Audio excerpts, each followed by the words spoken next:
Welcome. Take a deep breath, get comfortable, and let yourself settle in. Tonight, we're going to explore something unusual, something that sits at the intersection of the present and the distant future. We're going to think about future archaeology, the study of how archaeologists, perhaps hundreds or even thousands of years from now, will investigate our present moment, our lives, our societies. It's a strange idea when you first encounter it. Archaeology, after all, is what we usually associate with ancient civilizations, with pottery shards and buried cities, with things that are definitively, comfortably in the past.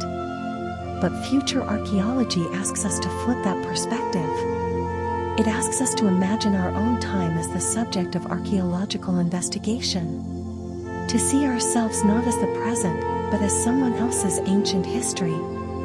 This field overlaps with something that already exists today, the archaeology of the contemporary past. Right now, there are archaeologists who treat modern life, our current world, as legitimate archaeological data. They study 20th century industrial sites, abandoned shopping malls, Cold War bunkers, even recent landfills. They approach these places with the same rigor and methodology they would bring to a Roman villa or a Maya temple.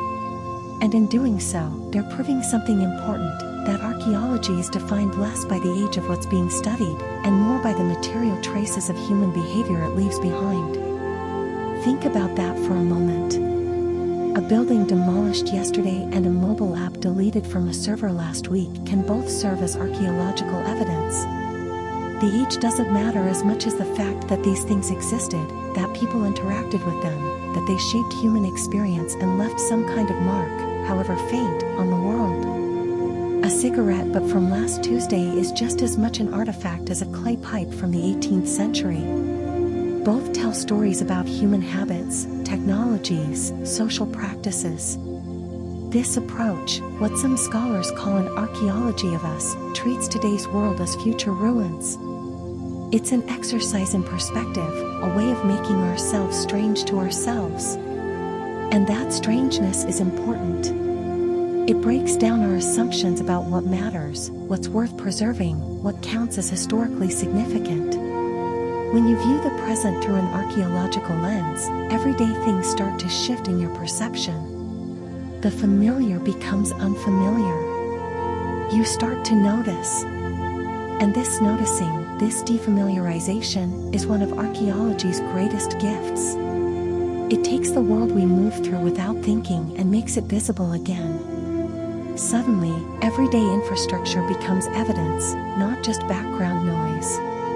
The cell tower on the hill, the fiber optic cables beneath the street, the distribution center at the edge of town, the electrical substation humming behind a chain-link fence, all of these things stop being invisible parts of modern life and start becoming artifacts, clues, fragments of a specific moment in human history that will one day need to be understood and interpreted. Consider a highway interchange. Right now, it's just infrastructure.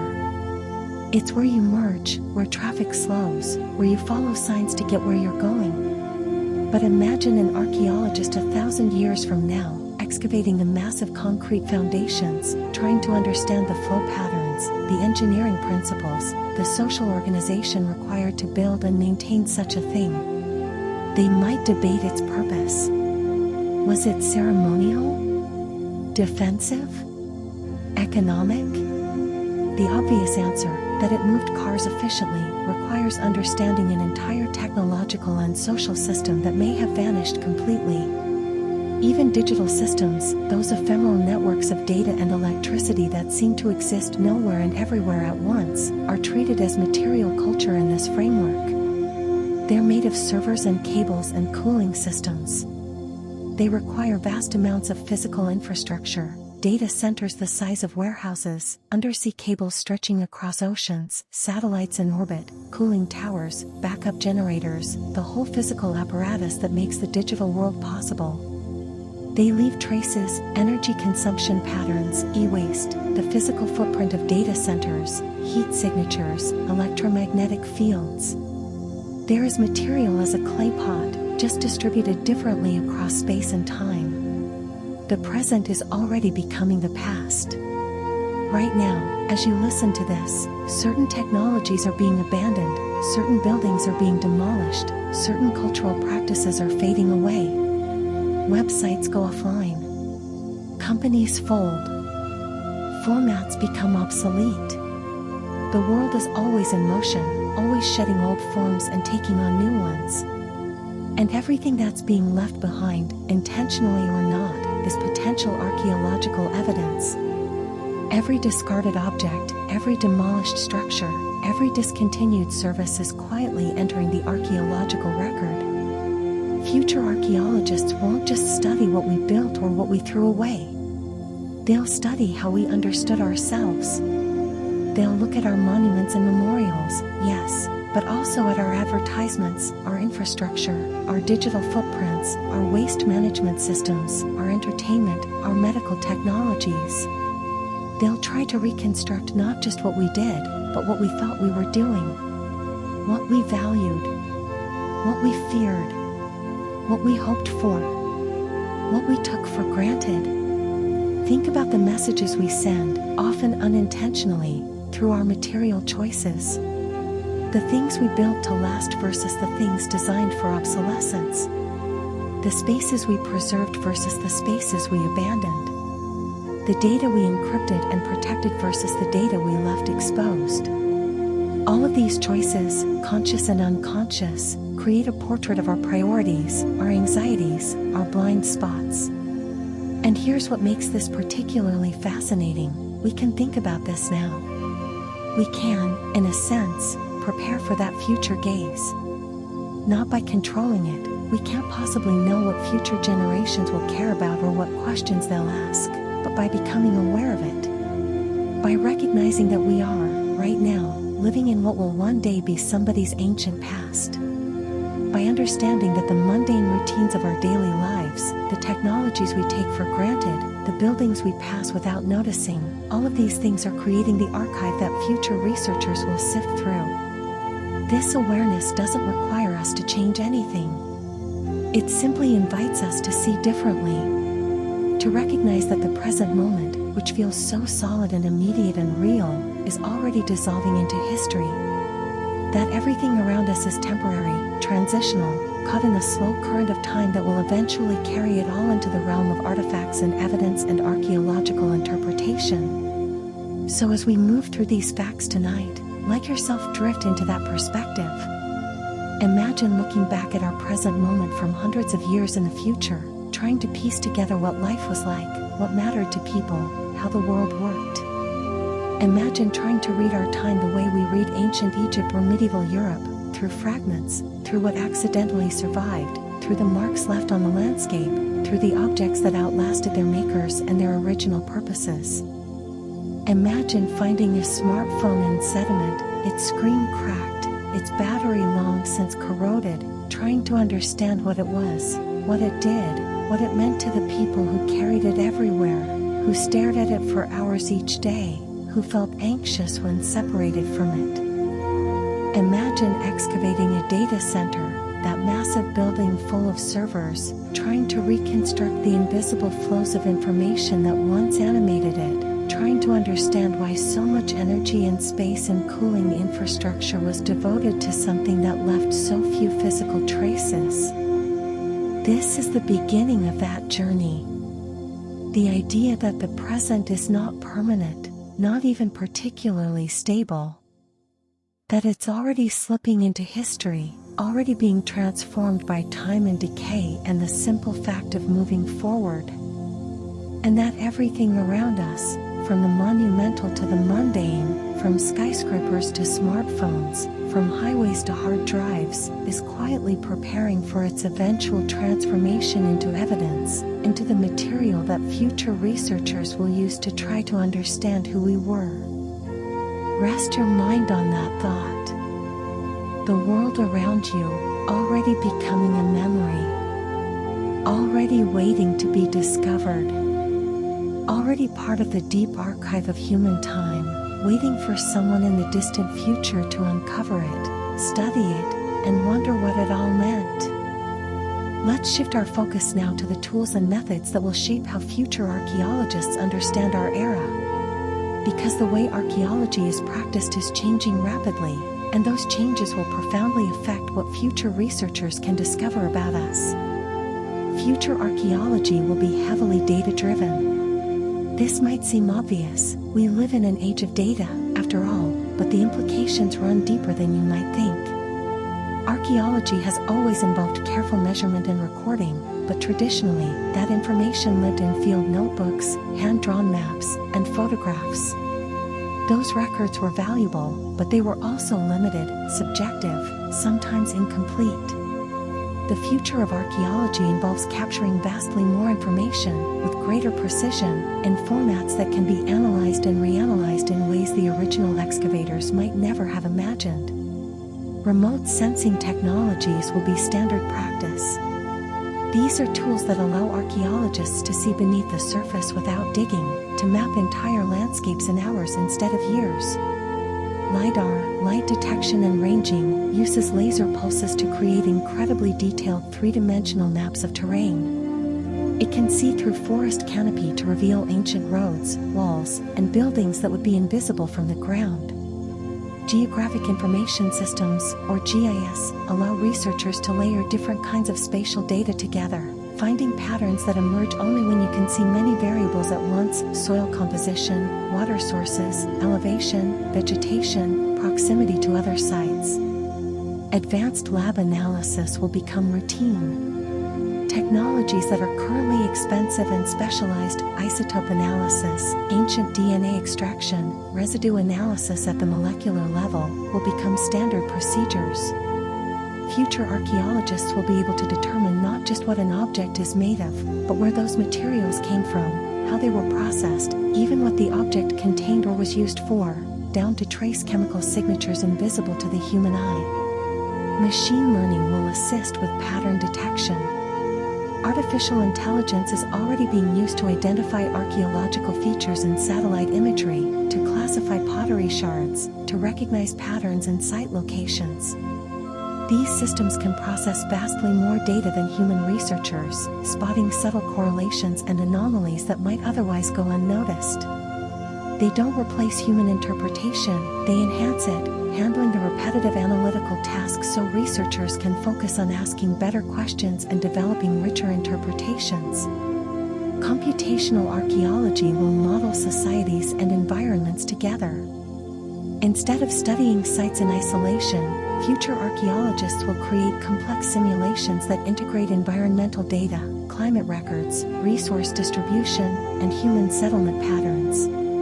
These models can test hypotheses about how societies responded to drought, how trade networks evolved, how cities grew or collapsed.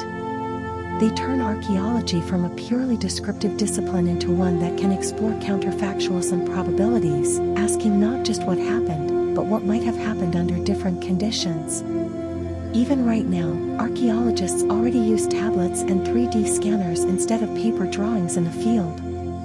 Walk onto an excavation today and you're likely to see researchers with digital devices, capturing measurements with laser precision, photographing artifacts from multiple angles to create three-dimensional models, entering data directly into databases that can be searched and analyzed immediately. The old image of an archaeologist carefully sketching pottery shards by hand is giving way to high-resolution digital recording. This shift means that excavation data is increasingly born digital. It doesn't start on paper and get digitized later, it originates in digital formats, with all the advantages that brings. Digital data can be copied perfectly, shared instantly, preserved indefinitely without degradation. It can be searched, sorted, visualized in different ways, combined with other data sets. A photograph from a 19th century excavation is a historical document. A 3D scan from a contemporary excavation is a dataset that can be analyzed with tools that don't exist yet. Archaeology is becoming a hybrid of fieldwork and data science. The traditional skills, knowing how to read stratigraphy, how to handle fragile materials, how to recognize significant patterns in soil and stone, remain essential. But they're now combined with computational skills, statistical analysis, database management, programming. Future archaeologists will need to be comfortable in the field and in front of a computer, shifting between hands-on excavation and abstract data analysis. Yet interpretation remains human-led. For all the technological advancement, for all the data and algorithms and simulations, the fundamental work of archaeology is still interpretation. It's still about asking questions, forming hypotheses, weighing evidence, constructing narratives that make sense of fragmentary remains. Machines can find patterns, but they can't decide which patterns are meaningful. They can process data, but they can't understand context, significance, cultural nuance. The human element, curiosity, intuition, cultural knowledge, ethical judgment, remains central. Technology reshapes how stories are told, not just found. The tools change what's possible to discover and document, but they also change how archaeological knowledge reaches people. Virtual reconstructions let you walk through ancient buildings. Interactive databases let you explore artifacts in detail. Digital publications can include video, sound, 3D models, layers of supplementary data. The story of the past becomes richer, more immersive, more accessible. Consider what this means for understanding our own time. Future archaeologists studying the 21st century will have access to extraordinary tools. They'll be able to map our cities in 3 dimensions, analyze the chemical composition of our trash, model our energy flows and resource consumption. They'll process vast datasets about our behaviors, our movements, our consumption patterns. They'll use machine learning to find patterns in how we organized space, how we built infrastructure, how we responded to environmental changes. But they'll also face challenges we can barely imagine. Our digital records, for all their abundance, are fragile in ways that paper and stone are not. File formats become obsolete. Storage media degrades. Platforms disappear. The very tools that make future archaeology powerful also create new forms of loss, new kinds of gaps in the record. And so the archaeologists of the future will work in this strange hybrid space, using sophisticated technology to study a technological civilization, trying to recover digital information from physical remains, attempting to reconstruct the invisible flows and connections that animated our world but left so few durable traces. Think of them in their labs and field sites, centuries from now, assembling fragments of our lives with tools we can barely conceive of, asking questions we would never think to ask, finding meanings we never intended. They'll see patterns we're blind to, miss things that seem obvious to us, construct narratives that are both true and incomplete. And in all of this, the fundamental human drive remains unchanged, the desire to understand, to connect with the past, to learn from those who came before. The tools evolve, the methods transform, but the essential curiosity, the impulse to dig deeper and ask why, persists across centuries and technologies. Let that thought settle over you as you rest. The continuity of human wondering, reaching across time. Now we enter stranger territory. Let's think about digital spaces, not just as sources of data, but as archaeological sites in their own right. Places that can be excavated, explored, interpreted, even though they never existed in physical space the way a city or a temple does. Digital traces of online behavior are primary research material. Every click, every post, every transaction, every interaction in a digital space leaves a trace. Not all of these traces survive, many are deliberately deleted, many more are simply lost when servers shut down or companies fold, but enough persist to create a vast, sprawling archive of human behavior. Future archaeologists won't just study what we built in the physical world. They'll study where we gathered online, how we communicated, what we bought and sold, what we paid attention to, who we connected with. Obsolete platforms and virtual worlds become archaeological subjects. Think about MySpace, Second Life, early online forums, defunct social networks, abandoned virtual worlds. These spaces once held communities, relationships, creative expression, conflict, commerce. Now many of them are gone, or exist only as archived snapshots, frozen moments that capture a piece of what they were but miss the dynamic, lived experience of actually being there. Future archaeologists will study these digital ruins the way we study abandoned cities, trying to understand how people used the space, what it meant to them, why it thrived and why it eventually emptied out. Here's something truly strange: users may still be alive when their digital spaces are excavated.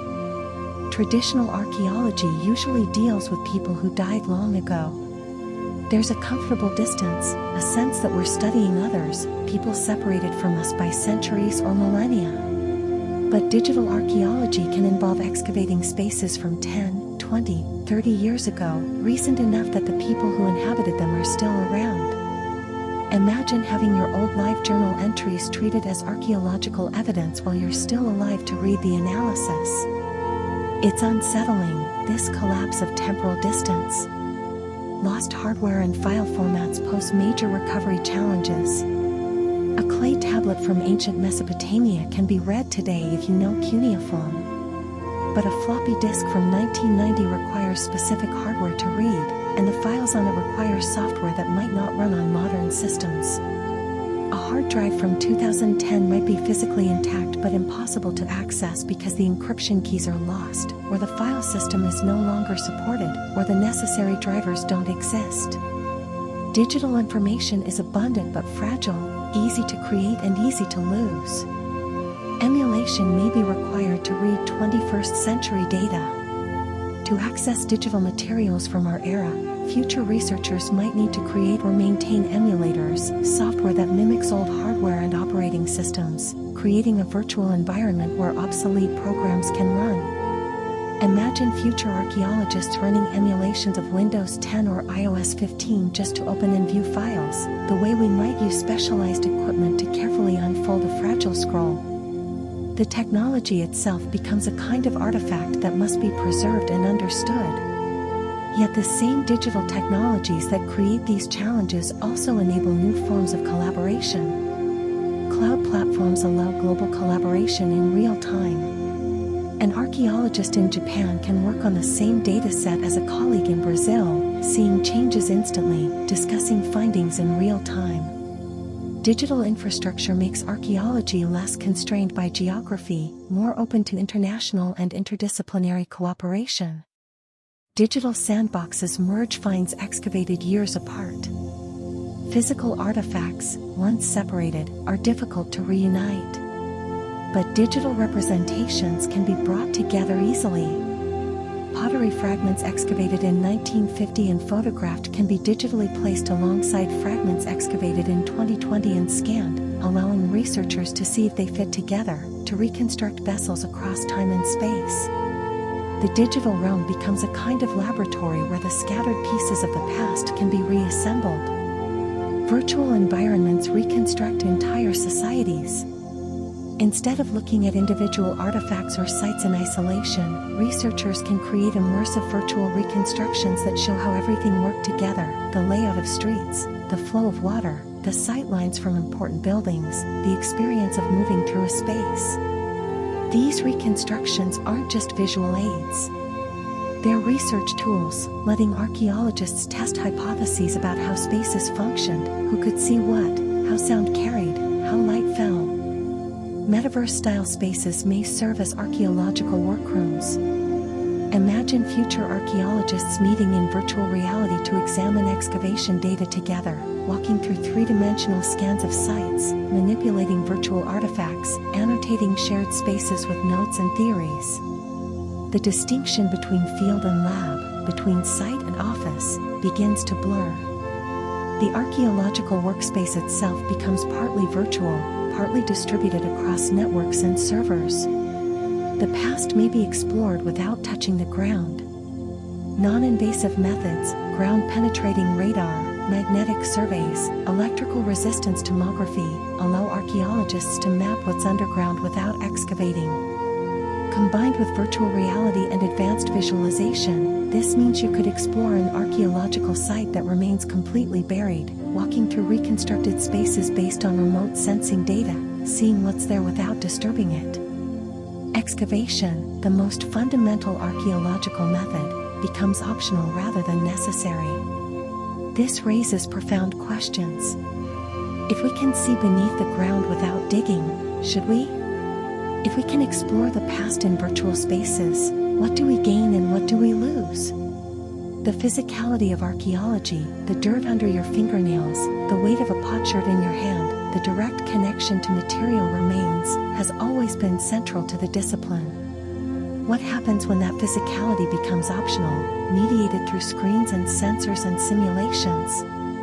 And yet, there's something fitting about studying our digital age with digital tools, about excavating virtual worlds in virtual space. The methods match the subject. A civilization that increasingly lived online, that conducted relationships and commerce and creativity in digital spaces, perhaps needs to be studied through digital means. Future archaeologists examining our time will navigate between physical and digital, between excavating server farms and exploring archived websites, between analyzing microplastics in soil and recovering deleted databases. They'll work in this hybrid space where the material and the virtual intertwine, where neither alone tells the complete story. Consider the strangeness of this moment we're living through. We're the first civilization to create vast, complex, culturally rich spaces that have no physical location. We're the first to leave traces that are simultaneously abundant and ephemeral, detailed and fragile. We're generating more information about ourselves than any previous society, while also creating new and unprecedented ways for that information to be lost. Future archaeologists studying us will need to be part detective, part computer scientist, part anthropologist. They'll need to understand hardware and software, networks and protocols, user interfaces and online communities. They'll need to think about digital spaces as real places where real cultural activity happened, even though those places were made of electricity and code rather than stone and wood. And perhaps, in studying our digital worlds, they'll understand something essential about us, that we were a people in transition, creating new forms of community and culture, new ways of being together and being apart, new kinds of memory and presence and loss. Let yourself rest with that image. Future researchers, moving through our digital ruins, trying to understand what we were becoming. Let's ground ourselves now in physical reality. For all our digital traces, for all our virtual worlds, most of what future archaeologists will find of us will be material objects. So what actually survives? What endures? What lasts long enough to be found centuries or millennia from now? Ceramics, concrete, glass, and some metals survive best. These materials have proven themselves over archaeological time. We find pottery from thousands of years ago because fired clay is remarkably stable. It breaks, yes, but the fragments persist. Concrete, especially Roman concrete, has demonstrated extraordinary longevity.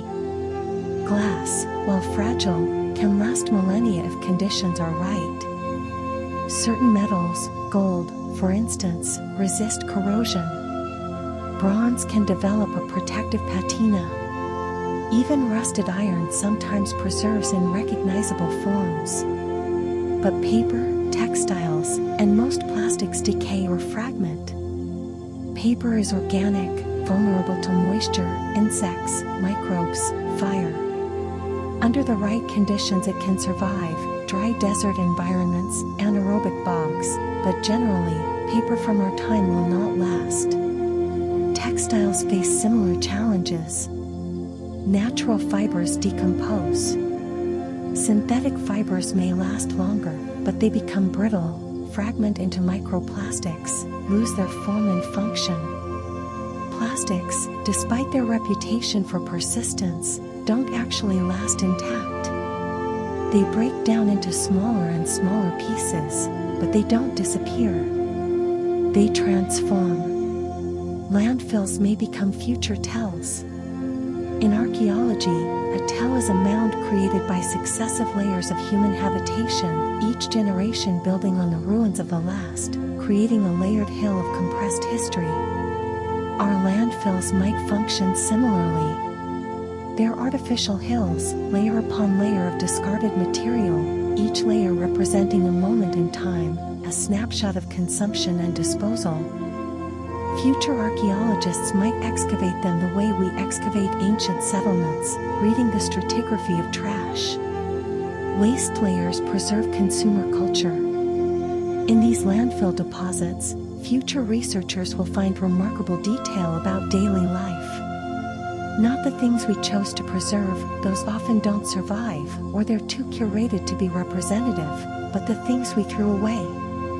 The packaging, the broken items, the obsolete technologies, the everyday objects that seemed too mundane to keep. This accidental archive might be more honest, more revealing, than anything we intentionally saved. Packaging becomes a historical record. Think about how much of our consumption is mediated through packaging. Plastic bottles, aluminum cans, cardboard boxes, bubble wrap, shopping bags. Each piece of packaging carries information, brands, dates, nutritional content, recycling symbols, regulatory notices. Even after the contents are gone and forgotten, the package might persist, telling future archaeologists about our food systems, our regulations, our brands, our concerns about freshness and safety and environmental impact. Skyscrapers will not fossilize cleanly. For all their mass and prominence, our tallest buildings are not built for deep time. They're engineering marvels, carefully balanced systems of steel, concrete, glass, and infrastructure. But they depend on that balance. When maintenance stops, when systems fail, these structures don't freeze in place. They begin a long process of collapse. Reinforced concrete fails as steel rusts and expands. Modern buildings use concrete reinforced with steel rebar. It's an elegant system. The concrete handles compression, the steel handles tension. Together they create structures that can span vast distances and rise to extraordinary heights. But over time, moisture penetrates the concrete. The steel rusts. Rust takes up more volume than steel, so the expanding rust creates pressure inside the concrete, cracking it from within. The very system that makes reinforced concrete so strong also ensures its eventual failure. Buildings collapse into slumped rubble fields. The elegant geometry of a skyscraper gives way to a more chaotic form. Floors pancake down. Walls tip inward. The structure settles into a mound of broken concrete, twisted steel, shattered glass. Over centuries or millennia, this mound weathers, compresses, becomes integrated into the landscape. Future archaeologists might find the footprint, the foundation, concentrations of particular materials. But the soaring vertical forms we built won't be preserved as such. Glass shards can survive for millennia. While windows shatter and scatter, the fragments themselves are durable. Glass is essentially liquid sand, stable over vast timescales. Future archaeologists will find these shards, thousands or millions of them, in the rubble and soil. They'll be able to analyze the composition, determine that this was architectural glass, maybe even reconstruct the scale of glass production. The windows are gone, but the evidence of windows persists. Microplastics spread through surrounding soils. Those plastics that don't stay in landfills, that escape into the environment, break down into particles so small they infiltrate everything: soil, water, sediment, living tissue.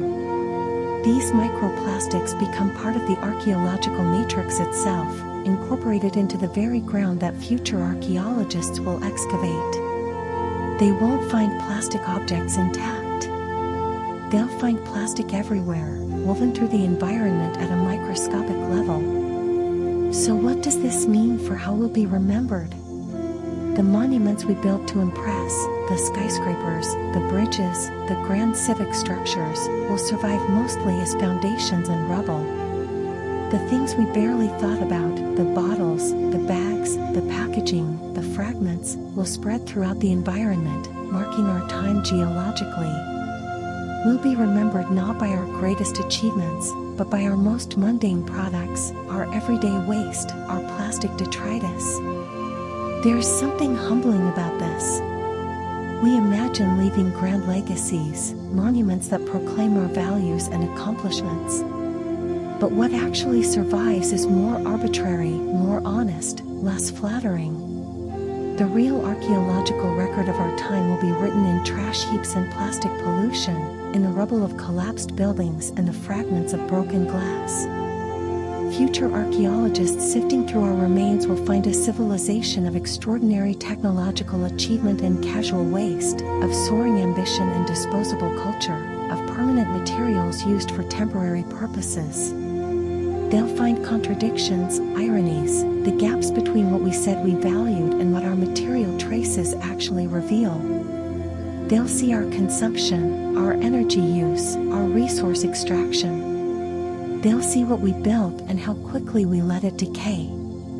They'll see what we kept and what we discarded. And from all of this, they'll try to understand us, not through our monuments and memorials, but through the honest archaeology of everyday life and everyday waste. Let that settle in your mind as you rest. The future archive of our time, written in fragments and refuse, waiting in landfills and soil, more truthful than we might prefer, more revealing than we intended. Let's make this personal now. Let's think about a specific object, one you probably have nearby right now, a smartphone. What happens to this ubiquitous device in deep time? How does something so central to modern life transform into archaeological evidence? Smartphones are complex multi-material artifacts. A single device contains dozens of different materials, metals, plastics, ceramics, glass. Each component is precisely engineered, made from carefully selected substances with specific properties. There's the aluminum or steel frame, the glass screen, the plastic backing. Inside, there are circuit boards with copper traces, silicon chips, gold connectors, rare earth elements in tiny quantities. The camera lens, the speaker mesh, the vibration motor, the battery. Each piece is different, and each will age differently, decay at its own rate. Lithium batteries corrode and transform rapidly underground. The battery is one of the most unstable components. Lithium is highly reactive. It doesn't just sit there peacefully degrading. It actively transforms, reacting with moisture, with oxygen, with surrounding materials.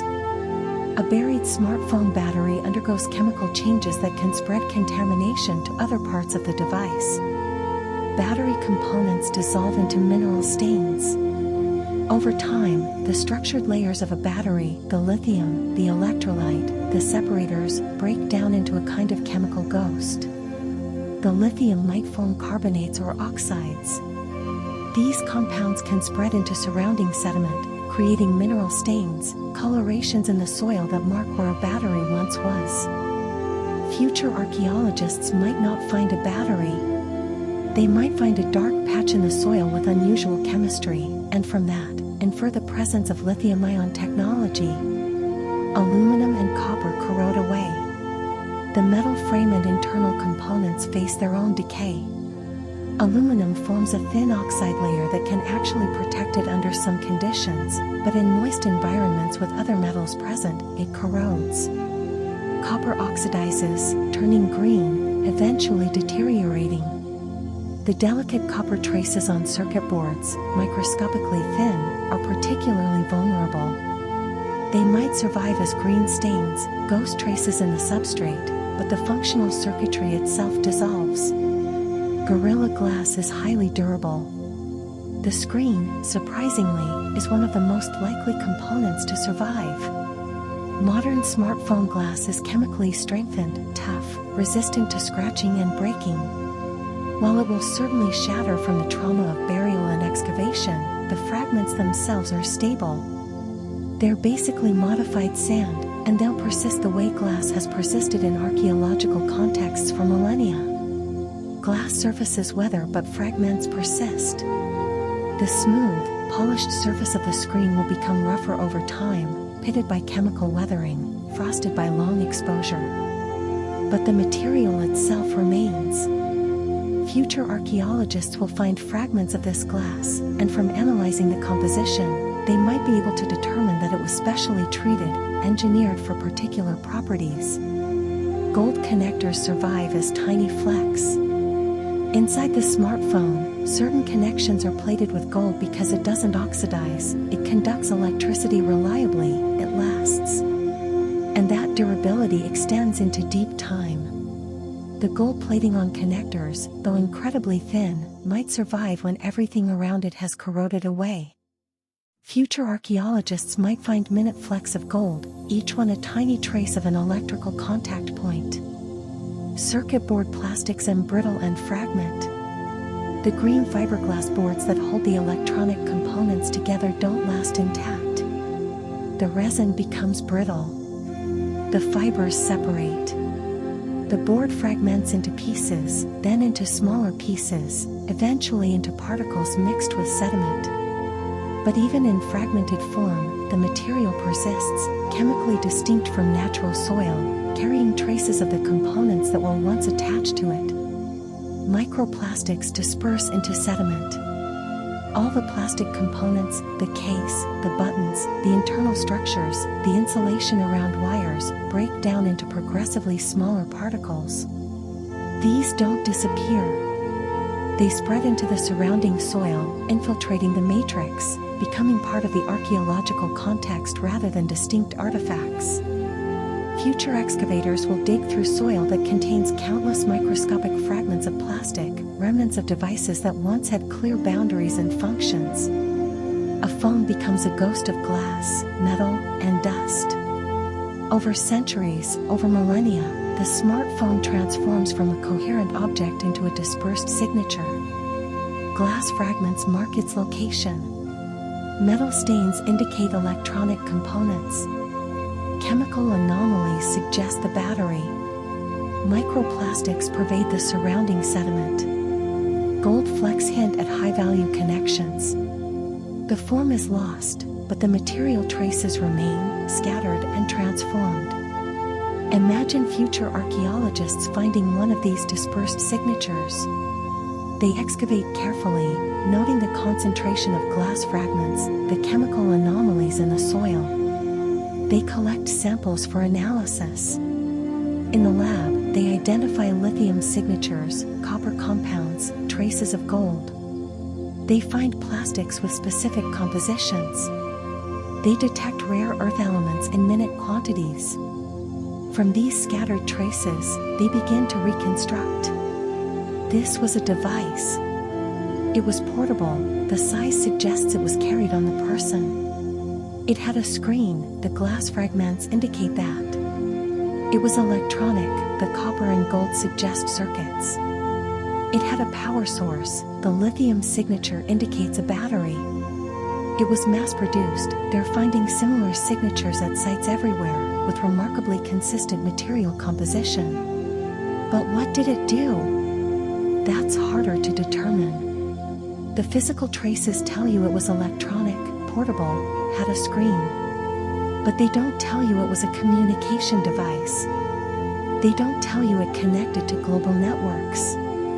They don't tell you people used it to talk, to navigate, to take photographs, to access information, to play games, to shop, to read, to watch videos. They don't tell you it was central to daily life, that people checked it dozens or hundreds of times a day, that it mediated so many social and practical functions. The material evidence survives, but the meaning, the function, the cultural significance, these have to be inferred, reconstructed, interpreted. And without written records, without surviving documentation, some of that meaning will simply be lost. This is the challenge of future archaeology. The physical traces persist, transformed but present. But the intangible aspects, the uses, the meanings, the experiences, these have to be carefully reconstructed from indirect evidence, from context, from comparison with other sites and artifacts. The smartphone becomes an archaeological puzzle, its scattered pieces testifying to its existence but not fully explaining its role in the lives of the people who made and used it. Think about what this means for all our everyday objects.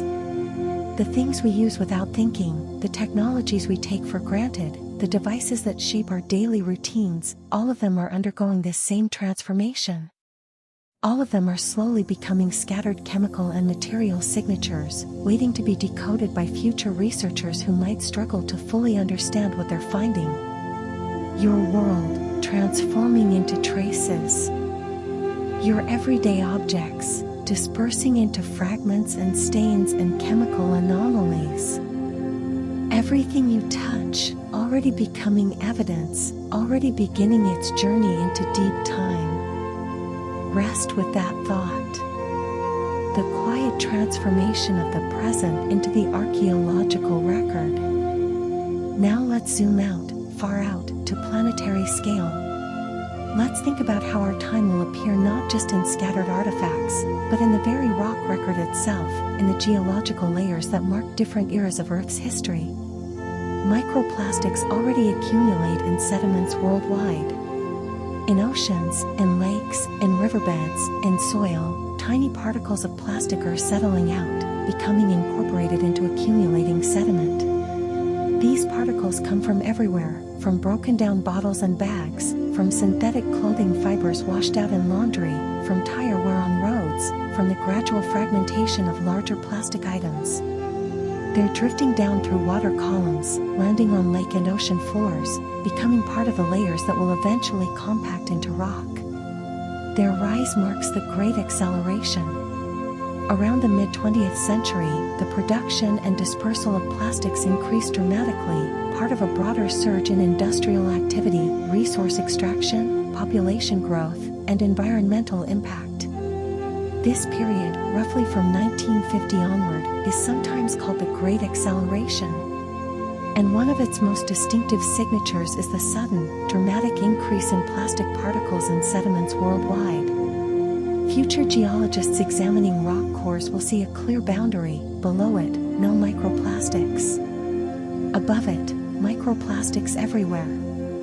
Plastics migrate downward through compacting layers. As sediments accumulate, they compress. Water is squeezed out. Particles settle into denser arrangements.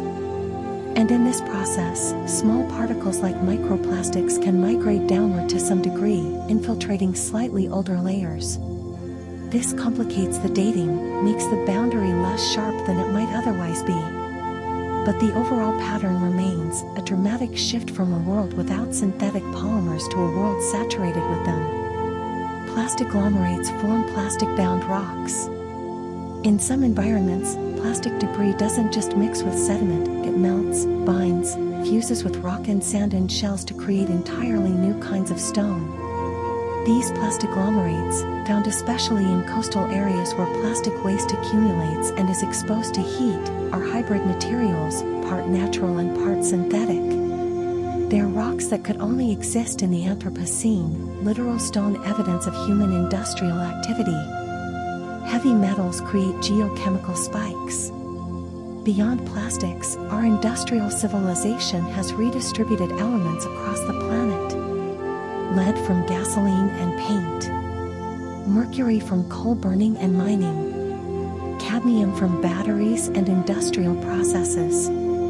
These metals, naturally present in low concentrations, show dramatic increases in sediments corresponding to the industrial era. Future geologists will see these spikes in metal concentrations and recognize them as evidence of widespread mining, refining, and dispersal of these elements. Lead, mercury, and cadmium persist for millennia. Unlike organic materials that decay, unlike plastics that fragment, these metal atoms are essentially eternal. Lead deposited today will still be lead in a million years. It doesn't break down or transform. It might move, might be incorporated into different minerals or carried by water, but the elemental signature persists. These metals are permanent markers, writing our industrial activity into the geochemical record. Industrial soot forms black carbon layers. The burning of fossil fuels produces microscopic particles of carbon, soot, ash, fly ash. These particles spread through the atmosphere and eventually settle out, creating thin dark layers and sediment. Ice cores from Greenland and Antarctica show this signal clearly, a sharp increase in black carbon particles starting in the 19th century, accelerating through the 20th. This airborne ash, the atmospheric residue of our energy system, creates a visible stratum. Radionuclides leave global signatures. The testing of nuclear weapons, concentrated in the 1950s and early 1960s, spread radioactive isotopes across the entire planet. Plutonium-239, cesium-137, strontium-90, these isotopes, created in nuclear reactions, don't exist naturally in significant quantities. Their presence in sediments, in ice cores, in tree rings, marks the beginning of the nuclear age. And because many of these isotopes decay at known rates, they serve as precise temporal markers, golden spikes that date the mid-20th century with exceptional accuracy. Fossil fuel burning alters carbon isotopes. When we burn coal, oil, and natural gas, we release carbon that's been locked underground for millions of years. This ancient carbon has a different isotopic signature than carbon cycling through the contemporary biosphere. It's depleted in carbon-13, enriched in carbon-12. As this ancient carbon floods into the atmosphere and oceans, it changes the overall isotopic composition. Future geologists will see this shift in sediments, in shells, in organic materials, a sudden change in carbon isotopes that marks the onset of large-scale fossil fuel combustion. A thin, dark Anthropocene layer becomes visible in rock. Put all these signals together, the microplastics, the heavy metals, the industrial soot, the radionuclides, the shifted carbon isotopes, and what you have is a distinctive stratigraphic marker. A boundary in the rock record that separates the Holocene, the stable period of the last 11,000 years during which human civilization developed, from the Anthropocene, this new epoch defined by human impact on planetary systems. This layer might be physically thin, perhaps just centimeters or meters thick, compressed from the sediments of a few centuries. But it will be chemically and materially distinctive, unmistakable. Future geologists, even millions of years from now, even after humanity is long gone, will be able to identify this boundary. They'll see it in cores from ocean floors, in cross-sections of rock formations, in sedimentary sequences around the world. And from this thin layer, they'll be able to infer an extraordinary amount. They'll recognize a global transformation, a period when the chemistry and material composition of sediments changed dramatically and simultaneously across the planet. They'll see evidence of a technological civilization, one that extracted and redistributed elements, that created synthetic materials, that altered atmospheric composition, that split atoms. They might not know the details, the cities, the cultures, the politics, the individual human stories. Rock doesn't preserve that kind of information. But they'll know something profound happened, something that changed the planet's surface environment, something that left indelible marks in stone. This is our legacy at the grandest scale. Not the monuments we built, not the books we wrote, not the cultures we created, those might all be lost to time.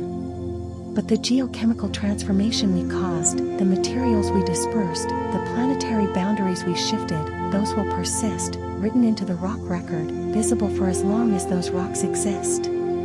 There's something sobering about imagining this future geological perspective. A thin, dark layer, compressed and compacted, representing all of human industrial civilization. All our factories and cities, all our production and consumption, all our waste and emissions, condensed into a geological moment, a boundary condition between before and after. Let's introduce a new concept now, a way of thinking about the material traces we're leaving behind. Let's talk about technofossils and the technosphere, ideas that help us understand our civilization's material legacy. Technofossils are durable products of technology. The term is borrowed from paleontology, where fossils are the preserved remains of ancient organisms. But technofossils aren't biological. They're the preserved remains of technological objects, the things we made, used, and discarded. Anything from a plastic bottle to a concrete block to a silicon chip can potentially become a technofossil if it persists long enough to be incorporated into sediments and rock. Plastics, alloys, and composites enter geology. These materials, created through industrial processes, are becoming part of the geological record. Plastics that fragment into microparticles. Aluminum alloys that corrode into distinctive compounds. Carbon fiber composites that don't break down normally. Synthetic ceramics with compositions that don't occur naturally. All of these materials are accumulating in sediments, being buried, compressed, transformed into future rock. They're not just trash. They're geological agents, materials that will persist and define our era in the deep time record. These materials have no natural precedent. A paleontologist finding a fossil shell can compare it to modern shells, can understand it through existing biological processes. But a geologist finding a mass of fragmented polypropylene has nothing in the natural record to compare it to. Synthetic polymers don't exist in nature. They're entirely artificial, created through industrial chemistry. Their presence in rock layers will be unmistakable evidence of technological intervention. Synthetic clothing fibers spread globally. Every time we wash synthetic clothing, polyester, nylon, acrylic, microscopic fibers break off and wash down the drain. Wastewater treatment captures some of these fibers, but many pass through and enter waterways. From there, they spread. Rivers carry them to oceans. Ocean currents distribute them globally. They settle into sediments from the equator to the poles, from coastal shallows to the deepest ocean trenches. These fibers, invisible to the naked eye but present in vast quantities, create a global signal of synthetic textile production. Microfibers are tracked as technofossils. Researchers can identify these fibers under microscopes, can determine their composition through spectroscopy, can count them in sediment cores. The number of microfibers increases dramatically in sediments from the mid-20th century onward, corresponding to the rise of synthetic textile production. These tiny technofossils tell a story about clothing, about fashion, about the globalization of garment production, about the scale of textile waste. Fly ash particles have distinctive spherical shapes. When coal is burned in power plants, the ash particles that escape into the atmosphere are melted at high temperatures, forming perfect microscopic spheres. These fly ash spherules are distinctive and durable. They rain down over wide areas, becoming incorporated into sediments. Their presence, their abundance, their chemical composition, all of these characteristics mark the era of coal-fired electricity generation. The technosphere rivals the biosphere in scale. The biosphere is the sum total of all living things on Earth, all the biomass, from bacteria to whales, from algae to forests. The technosphere is the sum total of all human-made things, all the buildings, roads, machines, products, waste. Recent estimates suggest that the total mass of the technosphere is approaching or even exceeding the total mass of the biosphere. We've created enough stuff, distributed it widely enough, that it's becoming a planetary feature comparable to life itself. Industrial output forms mixed fossil layers. Unlike biological fossils, which tend to sort themselves by organism and environment, technofossils come jumbled together. In a landfill or in ocean sediments, you'll find plastics, metals, ceramics, glass, synthetic fibers, all mixed together, often bonded by decay and compression into conglomerate masses.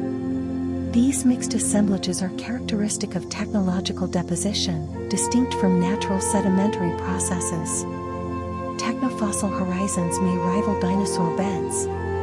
We're familiar with the idea of fossil beds, layers of rock rich in fossils from a particular period, like the dinosaur-bearing strata of the Mesozoic. Future geologists might encounter technofossil horizons, layers especially rich in synthetic materials, concentrated deposits from landfills or industrial sites, or simply sediments from the peak of our industrial output.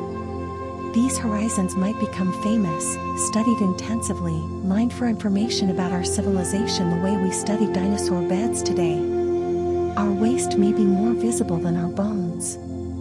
Human bones, for all that we might like to think they'll endure, are actually quite fragile on geological timescales. They require specific conditions to fossilize: rapid burial, low oxygen, the right chemical environment. Most human remains decompose completely, but our synthetic materials, our industrial products, our technological debris, these have a much better chance of persistence. Future paleontologists might find far more evidence of our technology than of our biology. They might know us more through our artifacts than through our remains. Think about what this means. In the fossil record, we might appear not primarily as a biological species, but as a technological force. The dominant signal of humanity might not be bones but plastics, not skeletal remains but industrial residues. We might be known to the deep future primarily through our technosphere, through the materials we created and distributed across the planet. This is both humbling and revealing. It suggests that our most enduring legacy isn't intentional monuments or carefully preserved records, but the unintended material consequences of our industrial metabolism. The things we made to be used briefly and discarded, the byproducts of our energy systems, the particles shed from our products, these might speak for us more clearly than anything we meant to leave behind. And yet, there's information in these technofossils. The composition of plastics tells you about petrochemical processes. The distribution of microfibers tells you about global trade and textile manufacturing. The abundance of fly ash spherules tells you about energy systems. The mix of materials in a technofossil horizon tells you about consumption patterns, disposal practices, industrial organization. A sufficiently sophisticated future science, examining these technofossils, could reconstruct quite a bit: the scale of our industrial systems, the global distribution of our activities, the materials we valued, the complexity of our manufacturing. They could track the rise of the technosphere through time, see how it accelerated, how it spread, how it eventually changed or ended. They might also see patterns we can't see ourselves, embedded in the distribution and composition of our technofossils. Patterns in resource extraction, in waste generation, in technological succession. The story of our relationship with materials and energy, written in the physical traces we left behind. So as you rest tonight, consider this image: a future geologist chipping carefully at a rock face, exposing a layer dark with industrial residues, rich with plastic fragments, studded with tiny spheres of fly ash. A technofossil horizon, representing our time, our civilization, our transformation of the planet's surface. A thin layer that will persist for millions of years, telling a story in materials and chemistry, a story about a technological species and its material legacy. Let that thought settle over you like sediment, layer upon layer, gradually building a record, a memory in stone. Let's shift our perspective again, this time to think about the future of archaeology itself, not just what will be studied, but how it will be studied. Because the discipline is transforming, becoming something different, something we can only begin to imagine. AI already classifies artifacts automatically. Right now, today, machine learning systems can examine photographs of pottery and identify the type, the period, the likely origin, with accuracy that matches or exceeds human experts. They can look at thousands of artifacts quickly, sorting them, categorizing them, flagging unusual pieces that deserve closer human attention. What once took archaeologists weeks or months of careful comparison can now be done in hours or minutes. Satellite imagery becomes searchable terrain. Artificial intelligence systems can scan satellite and aerial photographs, looking for patterns that suggest archaeological sites, subtle differences in vegetation, slight variations in elevation, anomalies in soil color. They can search vast areas quickly, identifying promising locations that human researchers might have missed. The entire surface of the Earth becomes, in a sense, searchable, browsable, like a database where every field and forest might contain hidden sites. Crop marks and soil anomalies are flagged by models. Certain conditions, differences in soil moisture, in plant health, in ground temperature, can reveal buried structures. Walls retain moisture differently than surrounding soil. Ditches affect plant growth. These subtle signatures are visible from above, but they're often hard to spot, easy to miss. Machine learning models trained on known sites can learn to recognize these patterns and scan new areas, highlighting locations where buried features might exist. Robots explore caves and deep water. There are places too dangerous, too remote, or too hostile for human archaeologists to easily reach. Underwater sites in deep or turbulent water. Caves with toxic air or unstable passages. Locations contaminated by industrial pollution or radiation. Robotic systems, underwater drones, cave crawlers, remotely operated vehicles can access these environments, carrying cameras, sensors, sampling equipment. They extend the reach of archaeology into previously inaccessible spaces. Hazardous ruins become accessible. After a disaster, after a conflict, after industrial contamination, sites can become too dangerous for direct human exploration. Buildings might be structurally unstable. Air might be toxic. Radiation might be present. But robots can enter these spaces, mapping them, photographing them, sometimes even conducting limited excavation. The archaeological investigation can proceed even when the environment would be lethal to people. Robots handle repetitive excavation tasks. Some aspects of excavation are physically demanding and repetitive, moving dirt, screening sediment, even the systematic removal of overburden. Robotic systems are beginning to take on these tasks, working under human supervision but handling the labor-intensive aspects. This frees human archaeologists to focus on the interpretive work, the careful examination of features and finds, the decision-making that requires experience and judgment. Humans focus on interpretation and ethics. As automation handles more of the mechanical aspects, classification, searching, repetitive digging, the human role shifts increasingly toward the things machines can't do well. Interpretation, understanding what findings mean in cultural and historical context. Ethical decision-making, deciding what to excavate and what to leave undisturbed, how to handle sensitive materials, whose permission is needed, what obligations exist to descendant communities.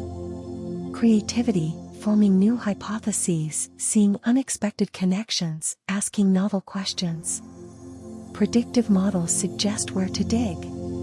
Using data from known sites, environmental variables, and statistical analysis, AI systems can generate probability maps showing where undiscovered sites are likely to exist. Areas with high probability become priorities for survey. This isn't certainty. Archaeology always involves uncertainty, but it helps focus limited resources, making exploration more efficient. Archaeologists can make more informed decisions about where to invest time and money. Discovery probabilities shape funding decisions. When resources are limited, and they always are, being able to estimate the likelihood of significant discoveries affects how projects are funded. A site with a high probability of yielding important information might get priority. A region where models suggest many undiscovered sites might attract more investment. The economics and politics of archaeology shift when predictive analytics enter the picture. Archaeology becomes partly autonomous. Put all these developments together: AI classification, robotic excavation, predictive models, automated site detection, and you're looking at a discipline where significant work can proceed with less direct human involvement. Not fully autonomous, not independent of human oversight and interpretation, but significantly automated. Surveys conducted by algorithms analyzing satellite data. Excavations assisted or even conducted by robots. Classification and cataloging handled by machine learning. The archaeologist's role becomes more supervisory, more analytical, less hands-on. This raises profound questions. What do we lose when we automate discovery? The serendipity of stumbling across something unexpected while doing fieldwork. The physical connection with materials, the tactile knowledge that comes from handling objects directly. The intimate familiarity with a site that develops through weeks of careful excavation. These things have value, epistemic value, helping researchers understand what they're finding, and also intrinsic value, the experience of connection with the past. But automation also enables things that weren't possible before. Systematic search of vast areas. Access to dangerous or remote sites. Processing of datasets too large for humans to handle. Identification of patterns too subtle for human perception. The question isn't whether to automate, that's already happening, but how to automate thoughtfully, in ways that enhance understanding without losing essential human elements. Future archaeology will likely be a hybrid practice. Robots and humans working together at excavations. AI and researchers collaborating on interpretation. Automated systems suggesting where to look, human judgment deciding what to pursue. The technology becomes a partner in discovery, extending human capabilities while requiring human guidance and oversight. Imagine an excavation 100 years from now. Robotic excavators carefully remove sediment under the direction of a human supervisor. Sensors continuously map the site in 3 dimensions.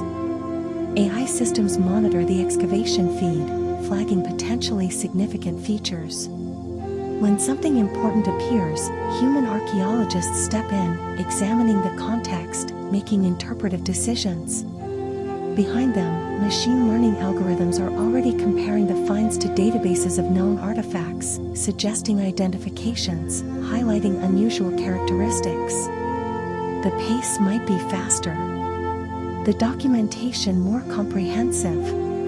The analysis more thorough. But the fundamental questions remain human questions. What does this mean? What does it tell us about the people who left it? What story does it contribute to our understanding of the past? And perhaps, centuries from now, when archaeologists excavate our time, they'll be using technologies we can barely imagine, discovering things about us we never knew ourselves, reading our material traces in ways we never anticipated. They might find our robots, our AI systems, our automated infrastructure, and recognize them as tools of discovery, early attempts at the kind of technology they take for granted. There's a recursive quality to this, using AI to study an era that developed AI, robots excavating a civilization that built robots. The tools of discovery become objects of study, and the methods we're developing to understand the past will themselves become part of the past that future researchers investigate. Let your mind rest with that image. Archaeological sites of the future, where humans and machines work together, discovering, documenting, interpreting. The practice transformed, but the questions enduring, generation after generation asking, who were they? How did they live? What can we learn from what they left behind? Now we turn to something urgent and unsettling, the intersection of archaeology, climate change, and the future of our cities. This is where the abstract idea of future archaeology becomes concrete, immediate, weighted with consequence. Climate change exposes and destroys sites. As temperatures rise, as weather patterns shift, archaeological sites are being transformed.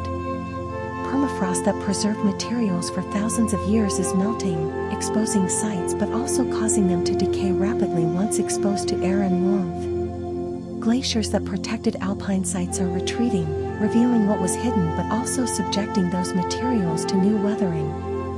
Coastlines are eroding, cutting into sites that were once safely inland. Erosion and sea level rise accelerate loss. Rising seas don't just flood, they attack. Wave action becomes more intense. Storm surges reach further inland. Coastal sites that survived for millennia are being undermined, washed away, destroyed in decades. Entire archaeological landscapes are disappearing into the ocean. And erosion isn't limited to coasts. Intensified rainfall, changed river patterns, altered vegetation all contribute to the erosion of sites worldwide. Archaeology of climate change bridges science and society. Archaeologists aren't just witnessing this destruction, they're contributing to our understanding of it. By studying how past societies responded to climate shifts, to droughts, to environmental changes, they provide context for our current crisis. Ancient resilience and ancient collapse both offer lessons. The discipline becomes not just about preserving the past, but about learning from it, using deep history to inform present choices. Past droughts inform future adaptation. Tree ring records extend climate data back centuries. Sediment cores reveal ancient rainfall patterns. Archaeological evidence shows how societies reorganized during droughts, which adaptations succeeded and which failed. This isn't academic, it's applied knowledge. Water management strategies from the distant past might offer insights for drought-stricken regions today. Understanding which ancient civilizations survived climate stress and which didn't can help us anticipate vulnerabilities in our own systems. Megacities become layered underground archives. Our largest cities are built on the accumulated debris of previous occupation, layer upon layer of buildings, infrastructure, refuse. New York, London, Tokyo, Mexico City, these cities sit atop archaeological deposits from earlier phases of occupation, and they're actively creating new layers right now. Every demolished building, every replaced utility line, every generation of infrastructure adds to the stratigraphic record. Utilities create synthetic soil horizons. The underground infrastructure of cities, water pipes, sewer lines, electrical conduits, fiber optic cables, subway tunnels, building foundations, creates artificial layers in the ground. These utility horizons don't exist in nature. They're entirely human-made strata, often cutting through and disturbing older archaeological layers, but also creating new markers, new signatures that future archaeologists will have to navigate and interpret. High-rise collapse leaves rubble cones. When a modern skyscraper eventually fails, it doesn't tip over intact. It crumbles, pancakes down, creating a cone-shaped mound of rubble centered on its foundation. Future archaeologists might encounter these rubble cones, excavating through layers of concrete, steel, glass, and building materials, finding the footprint of the foundation at the bottom. The vertical city becomes a compressed pile, its stories literally collapse together. Dams reshape sediment records. Dams trap sediment that would otherwise flow downstream. Behind the dam, sediment accumulates in the reservoir, creating new stratigraphic deposits that reflect the industrial era. Below the dam, rivers run clearer, carrying less sediment, altering the depositional environment. The natural pattern of sediment distribution gets interrupted, reorganized by infrastructure. Future geologists will see these changes, will be able to identify dam-altered drainage systems in the ancient record. Submerged cities become underwater ruins. As sea levels rise, coastal cities face a choice: defend with walls and pumps, retreat to higher ground, or gradually be abandoned to the water. Some cities will be submerged, becoming underwater archaeological sites. Future divers or underwater robots might explore flooded streets, investigating the ruins of 21st century urbanism. The archaeology of our time might require scuba certification. Infrastructure tells the story of collapse and resilience. When a civilization declines, infrastructure often fails first. Roads go unrepaired. Aqueducts break and aren't fixed. Buildings are abandoned. But infrastructure also shows adaptation, resilience, rebuilding. patched walls, repurposed materials, improvised solutions. All of these tell stories about how societies respond to stress, how they maintain themselves or transform in the face of challenges. Future archaeologists studying our cities will face a complex, multi-layered puzzle. They'll excavate through utility lines and foundations, through rubble cones and sealed vaults, through landfills and industrial deposits. They'll see evidence of enormous scale, cities housing millions, infrastructure connecting continents, resource flows spanning the globe. They'll also see evidence of vulnerability, coastal flooding, climate stress, infrastructure failure, abandonment. They might ask questions we're asking now. Why were so many cities built in flood-prone areas? How did societies respond when the climate shifted? What happened when critical infrastructure failed? Which cities adapted and which were abandoned? The archaeological record will show not just what we built, but how it endured or failed, how it was maintained or left to decay. And in studying our urban archaeology, they might learn something essential, that complexity creates both capability and fragility, that great cities require constant maintenance to survive, that environmental change can overwhelm even sophisticated civilizations if they don't adapt quickly enough. There's something poignant about imagining the archaeology of our own cities. Places so vibrant and busy right now, so full of life and activity, reduced to stratigraphy and rubble, to puzzles for future researchers to decode. The subway systems we ride daily, becoming flooded tunnels to be explored by underwater archaeologists. The skyscrapers that define city skylines, becoming rubble cones marking where tall buildings once stood. But there's also continuity. Cities have always been built on the ruins of earlier cities. Rome sits on top of ancient Rome. Athens sits on ancient Athens. Istanbul has been continuously occupied for thousands of years, each era building on the last. Our cities are part of that same pattern, simultaneously creating new layers and eventually becoming old layers themselves. Future archaeologists will excavate through our time the way we excavate through Roman times or medieval times. They'll find our utility lines the way we find Roman aqueducts. They'll interpret our infrastructure the way we interpret ancient roads. They'll puzzle over our rubble the way we puzzle over collapsed buildings from civilizations past. And they might do this with urgency, because climate change and rising seas won't stop with our era. They'll continue affecting sites, forcing archaeologists to work quickly, to document and recover what they can before it's destroyed. The archaeology of the future might be an archaeology of emergency, of triage, of deciding what can be saved and what must be lost. Imagine them working in flooded ruins, in the shadows of drowned skyscrapers, documenting what they can, recovering what they must, watching as more sites disappear into rising water or eroding soil.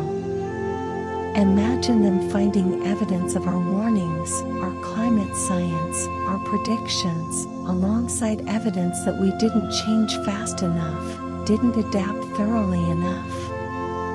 That would be a sobering discovery, evidence that a civilization knew what was coming and couldn't or didn't prevent it. A story written in flooded cities and eroded coasts, in climate data and collapsed infrastructure. A cautionary tale embedded in the stratigraphic record. But perhaps they'll also find evidence of adaptation, of resilience, of solutions. Perhaps they'll find that some cities managed to rebuild on higher ground, that some societies reorganized successfully, that knowledge was preserved and applied. Perhaps the archaeological record will show not just collapse but transformation.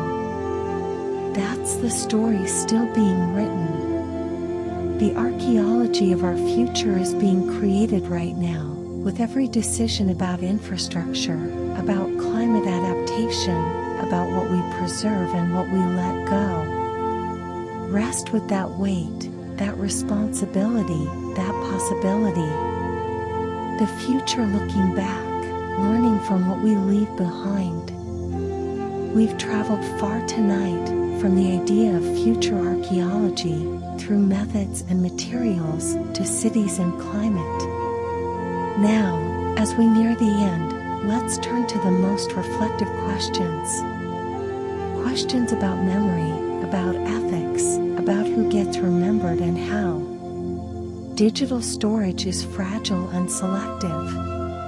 We live in an age of unprecedented documentation. We photograph constantly. We record video. We save emails, posts, messages. We generate vast archives of personal and public information. But digital storage is not preservation. Hard drives fail. File formats become obsolete. Platforms shut down. Cloud services terminate. The abundance of digital documentation creates an illusion of permanence that doesn't match reality. Much media may vanish entirely. Think about all the photographs on phones, the videos on social media, the documents in cloud storage, the emails on servers. What percentage of this will actually survive a century? 2 centuries? Most of it will simply disappear, deleted when accounts are closed, lost when hardware fails, abandoned when platforms fold. We're creating enormous amounts of documentation, but very little of it is being actively preserved in stable, long-term formats. Durable infrastructure outlives culture. Paradoxically, the physical structures we build, the roads, bridges, dams, buildings, may outlast our carefully documented digital lives. A bridge, even in ruins, persists. A foundation remains. But a deleted account, a failed server, a discontinued platform, these disappear almost completely. Future archaeologists might find extensive physical remains of our infrastructure but very limited digital records of our thoughts, relationships, daily experiences. Preservation choices bias the future record. What we choose to preserve, what goes into archives, what gets digitized, what receives conservation funding, shapes what future researchers will find. And these choices aren't neutral. They reflect current power structures, current values, current assumptions about what matters. Museums collect certain kinds of objects and ignore others. Archives preserve certain voices and exclude others. The future record is being curated, consciously and unconsciously, right now. Marginalized communities leave weaker traces. Archaeological evidence tends to reflect power. Monumental architecture, luxury goods, written records, these come from elites, from those with resources to build, to own, to document. Marginalized communities, precisely because they're marginalized, often leave less visible archaeological traces. Their homes were smaller, less permanent, built with more perishable materials. Their possessions were fewer, less durable. Their stories were less likely to be written down, preserved, archived. Future archaeologists studying our time will face this same bias. They'll find abundant evidence of the wealthy, the powerful, the dominant culture. They'll find less evidence of migrants, of the poor, of those who lived on the margins. Unless deliberate effort is made now to document and preserve these other stories, they risk being largely lost, invisible in the archaeological record. AI systems can encode cultural bias. The machine learning systems increasingly used in archaeology aren't neutral. They're trained on data, and that data reflects the biases of who collected it, what they chose to collect, how they categorized it. An AI trained primarily on artifacts from museum collections will learn to recognize and privilege the kinds of objects museums traditionally collected. It might overlook or misclassify objects from underrepresented cultures or contexts. Sensitive sites raise ethical access questions. Not all archaeological sites should be excavated. Some are sacred. Some are culturally sensitive. Some contain human remains that descendant communities want left undisturbed. The ethics of archaeology increasingly involves respecting these concerns, working with rather than extracting from communities, sometimes choosing not to excavate even when it would be scientifically valuable. Future archaeologists will face similar ethical questions about our time, whose stories to tell, whose remains to disturb, whose permission to seek. Archaeologists must decide what to save or let go. Resources are limited. Not everything can be preserved. Difficult choices must be made about what to excavate, what to document, what to conserve for the future. These decisions have consequences. What's saved shapes what can be known. What's left behind is often lost. The archaeologist becomes a kind of gatekeeper to the future, deciding what evidence survives.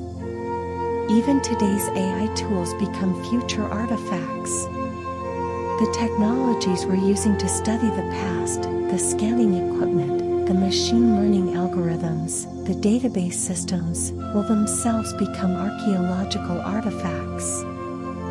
Future researchers might excavate data centers, studying our information infrastructure the way we study ancient libraries.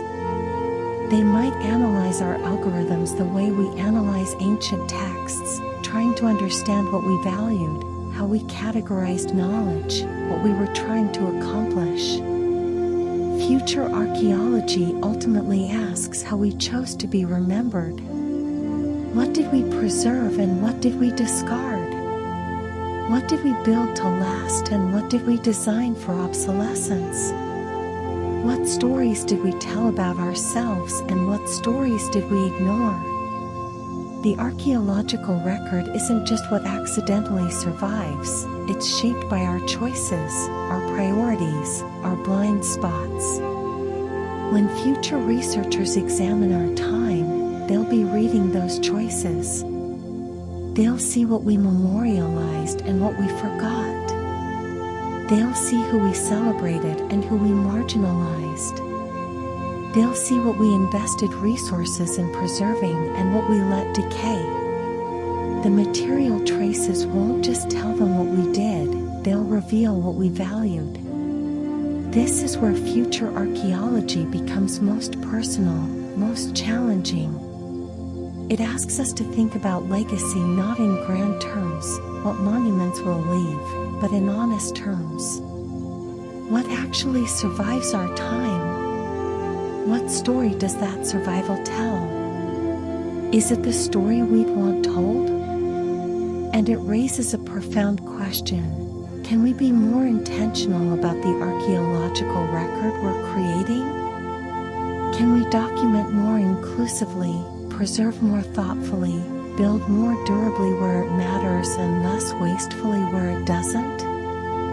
Can we make choices now that create a more complete, more honest, more representative record for the future? These aren't easy questions. They involve confronting biases, acknowledging limits, making difficult choices about allocation of resources.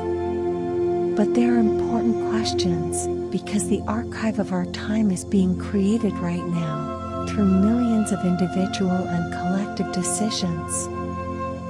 Future archaeologists will work with what we leave them. They'll have the materials that survived, the documents that were preserved, the structures that endured. From these fragments, they'll construct their understanding of us. And that understanding will be shaped not just by what we intended to leave, but by what actually lasted, by the gap between our self-image and our material legacy. There's humility in this realization. We can't fully control how we'll be remembered. Materials decay in unexpected ways. Preservation fails. Meanings change. Context is lost. The future will interpret us through their own frameworks, their own questions, their own concerns. We're creating evidence, but we can't dictate conclusions. And yet, there's also agency. We can make choices that create a richer, more complete record. We can preserve more inclusively. We can build more thoughtfully. We can document more honestly. We can't control the future, but we can give it more to work with, a fuller archive, a more representative sample of who we were. As you drift towards sleep tonight, let these thoughts settle gently. The future looking back at us, reading our material traces, trying to understand. The choices we make now, becoming evidence later.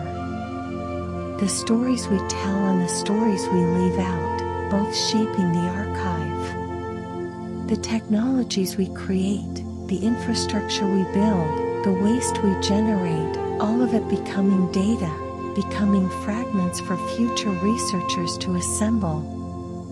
You are living in what will one day be the past. The present moment, already transforming into archaeological evidence. Your choices, your objects, your traces, all contributing to the record, all becoming part of a long story that future archaeology will try to read. Sleep now, knowing you're part of deep time, part of the long arc of human presence on this planet. Part of a story still being written, still being left in material traces, waiting to be discovered, interpreted, and understood by eyes we'll never see, in a time we can only imagine. Rest well. The future can wait.